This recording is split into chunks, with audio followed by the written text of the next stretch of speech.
En 1799, on avait pris la Bastille. En 2025, c'est François Bayrou qui risque de se la prendre en pleine tronche cet après-midi. Façon de parler bien sûr, mais d'ici ce soir, l'actuel Premier ministre français aura à peu près autant de valeur que le QI moyen de la classe politique française tout entière. Autant dire pas grand-chose. Le vote de confiance va remettre sur la table l'avenir de la France, la dette et peut-être même la capacité des Européens et du FMI à encore faire semblant de croire au miracle français. Tout ça, je le rappelle, pour 2 jours fériés. Mais pendant que Bayrou plie ses chemises dans une valise, le reste du monde va reparler de ce qui compte vraiment, l'inflation. Oui, parce que du côté américain, le feuilleton est ailleurs. Eux, ils ont des chiffres de l'emploi aussi solides que les 2 mandats d'Emmanuel Macron. En gros, de la dope, du vent, du bullshit. Et derrière, toute la question, le 17 septembre, la Fed baisse ses taux de 0,25 ou Powell décide de faire un show et tape du moins 0,5%. En attendant, tout le monde retient son souffle avant le CPI de cette semaine et ça nous fait encore un truc à attendre de plus. Bienvenue dans ce Morning Bull Live, je suis Thomas Veillet et nous sommes le 8 septembre 2025.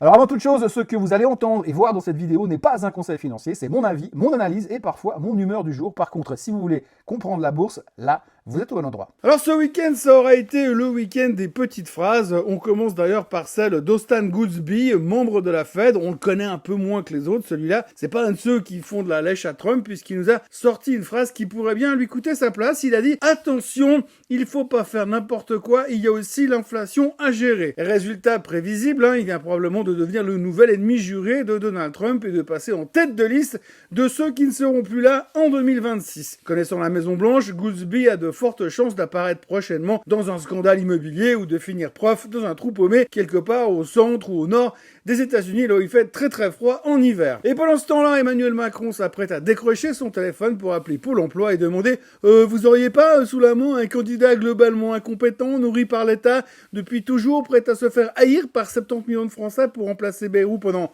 2 ou 3 semaines. Et comme si ça ne suffisait pas, l'Europe doit aussi maintenant gérer la dernière bombe, l'histoire Google Alphabet qui vient de se prendre une amende de Bruxelles pour un abus de position dominante, 3,5 milliards sur l'addition. Une goutte d'eau bien sûr pour Google, qui nage dans une montagne de cash, mais le problème c'est pas l'argent, c'est l'ego. Trump a pris ça comme une insulte personnelle, du racket anti-américain, on en parlait ce week-end, et quand Trump prend un truc personnel, ça se termine rarement bien, et cette fois ça pourrait être de nouvelles taxes douanières sur l'Europe, pile ce dont Bruxelles avait vraiment besoin en ce début du mois de septembre. Petit rappel, on a eu les chiffres de l'emploi vendredi, 22 000 jobs créés contre 75 000 attendus, un chômage à 4,3% et des révisions qui transforment juin en mois négatif. On en a largement assez parlé dans le Swiss Bliss de ce week-end, si jamais allez revoir. Mais on connaît l'histoire, le marché du travail est en train de caler sévèrement aux États-Unis, sauf que Wall Street s'en fout complètement. Mauvais chiffre égale Powell, obligé de baisser les taux le 17 septembre, et si ça continue comme ça sera pareil en octobre. Toujours dans notre histoire de chapitre petite phrase du week-end, il y a aussi le débat sur l'indépendance de la Fed, et là ça frise le cirque du soleil. Ce week-end, Kevin Hassett, conseiller économique de Donald Trump, et surtout grand favori pour remplacer Powell en mai, a juré sur CBS que la politique monétaire devait rester totalement indépendante,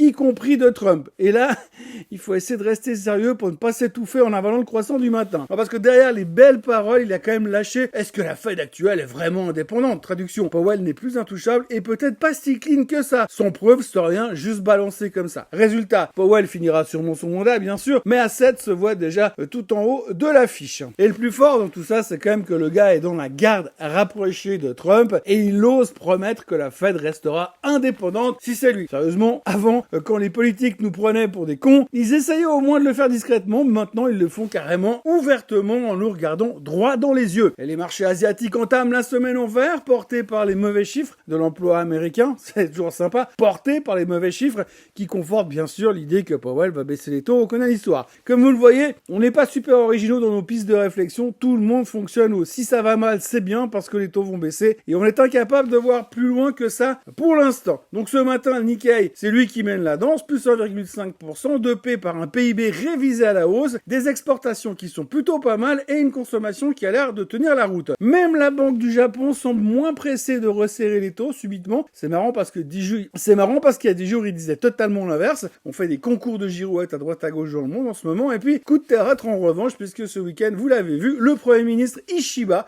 claque la porte. À peine le deal commercial signé avec les États-Unis. Résultat, incertitude politique à Tokyo. Mais dans le doute, c'est quand même mieux de monter. Côté Chine, c'est plus tiède. Export en berne, importation molle, demande interne pas terrible. Shanghai et Hong Kong, pour l'instant, sont légèrement en hausse, mais sans grande conviction. Et pendant ce temps-là, l'OPEP continue d'ouvrir les vannes. Ils ont annoncé plus 2,2 millions de barils jour qui sont déjà en place et qui vont être rejoints par 1,65 million de barils de plus dans les jours qui viennent. Problème, la demande devrait en plus ralentir sur cette fin d'année, forcément. Juste de quoi mener tranquillement le baril sous les $60 ces prochains temps. Mais la politique brouille un petit peu le jeu puisque Moscou a besoin de prix hauts pour financer sa guerre, pendant que Trump veut étrangler le pétrole russe et mettre l'Europe et la Chine sous pression. Deux autres chiffres encore ce matin, l'or est à 3625 et le bitcoin est à 111 000. Et ce lundi, l'actualité nous balance un patchwork géopolitico-financier digne d'un 3 étoilés Michelin, mais version fast-food. Et on commence donc tout de suite avec Donald Trump qui, en rentrant de l'US Open, a annoncé tranquillement que des dirigeants européens débarqueront à Washington dans les 48 heures pour parler de l'Ukraine. Objectif, trouver une sortie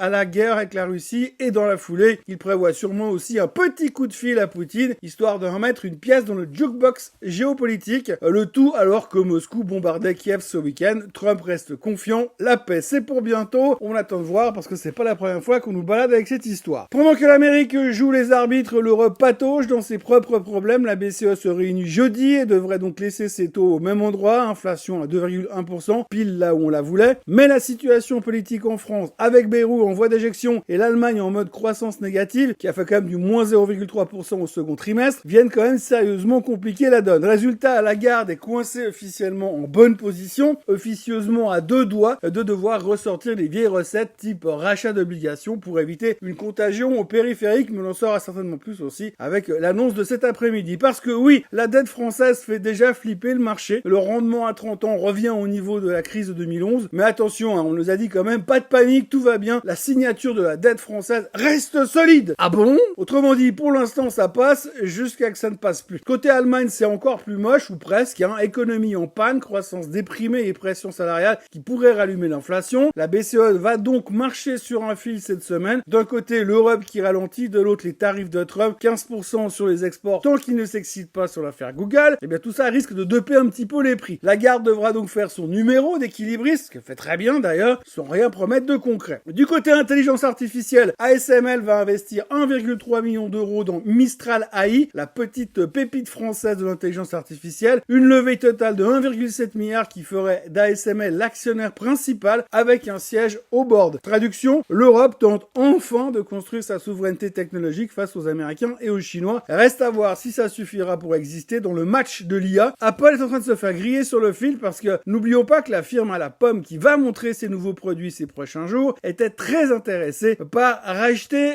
Mistral AI. Donc l'histoire n'est peut-être pas complètement terminée. Et pendant que Bruxelles se demande comment sauver ses gouvernements et financer ses ambitions techno, l'Espagne nous balance un nouveau feuilleton bancaire digne des années 2000. BBVA lance officiellement une OPA hostile de 14,8 milliards d'euros sur Sabadell. Si ça passe, on aura un mastodonte de 1000 milliards d'actifs, deuxième plus grande banque du pays d'ailleurs qu'avec sa banque. Les actionnaires de Sabadell ont jusqu'au 7 octobre pour se décider. Résultat, le 14, l'offre est une action BBVA pour 5,5483 actions Sabadell, plus 70 centimes en euros cash. Le tout valorise Sabadell à 14,76 milliards. Bref, on démarre cette semaine avec un cocktail explosif, Bayrou sur la sellette, Trump qui menace l'Europe, Powell en embuscade et une OPEP qui rouvre les vannes sur le baril, le tout saupoudré du nazi qui monte parce que paraît-il quand ça va mal c'est bullish. On en est là, les chiffres de l'emploi sont bourris, l'inflation arrive cette semaine et tout le monde fait semblant de réfléchir à 0,25 ou 0,50 de baisse des taux comme si c'était ça qui allait sauver l'économie mondiale. Ajoutez à ça une Fed soi-disant indépendante mais dont l'indépendance ressemble plus à une blague carambar qu'à un principe économique et une Europe qui va devoir choisir entre encaisser les taxes de Trump ou renvoyer une gifle à Google, sans compter ASML, Mistral et la BCE qui arrivent. La semaine dernière était épique, mais ce soir je vais me coucher de bonne heure parce que celle qui nous attend va être longue et va y avoir du sport. N'oubliez pas de vous abonner, d'activer la cloche, de liker, de partager et de revenir demain pour suivre la suite suite du feuilleton. Excellente journée à tous et à demain. Bye bye.